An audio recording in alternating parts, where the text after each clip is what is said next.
So we want to explain where you go from here. Okay.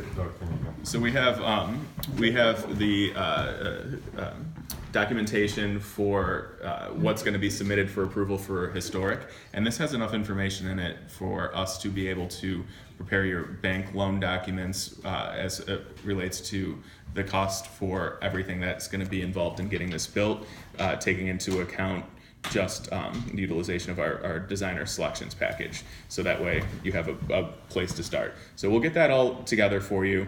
All it really is a 80-page document, which amounts to a spreadsheet showing what's being done and how much it's going to cost. Right.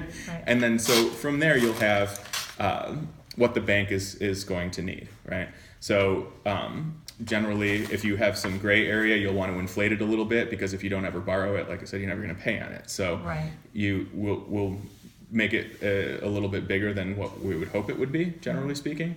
And then once you get through your historic approval, we don't have any concerns with getting you through building permits. Okay. Like that's nothing for us. We do have licenses for all the trades in here, so in Virginia, so that moves pretty smoothly. So, but for each permit, so mechanical, engineering, and what else? Right? Electrical, plumbing, and gas. Plumbing and gas. Yeah. So for each one is a separate permit, right? Mm-hmm. And a separate permit fee? Correct. Yes. How'd that work? So as that'll be line itemed out in your bank documents. Okay. It's and all included. Okay. it's included with an allowance, because we don't charge money in addition to what the city is going to charge you to do it. Right. So it's just going to be, we're going to say it might be $2,000 for your permits, and that's what'll be in there for your bank documents. And then if it's $2,100, you'll get a bill for $100. If it's $1,800, you'll get a credit for $200. Gotcha. It's just a pass through. Is what the permit costs are. And so, I'm sorry, I interrupted you. I'll let you continue where we are. No, it's totally fine.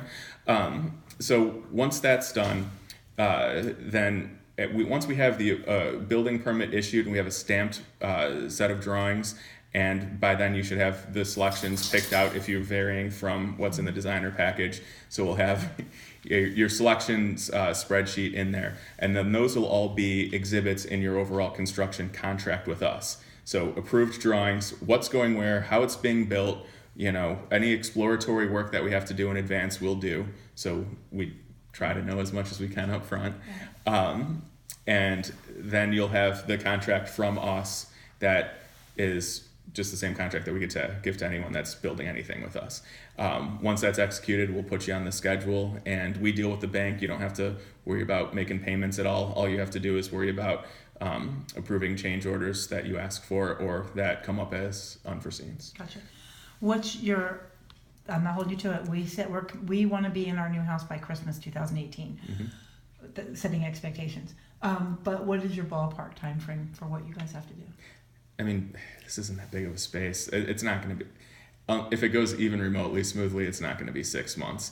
The underpinning, 3 to 4. Yeah, I mean, that's what I was going to say, is 3 to 4, but there's still some big questions about what we're going to have with the structure. Right. So, and if it does need a new foundation, it has to be done in sections. It's just one of those things that you can't rush.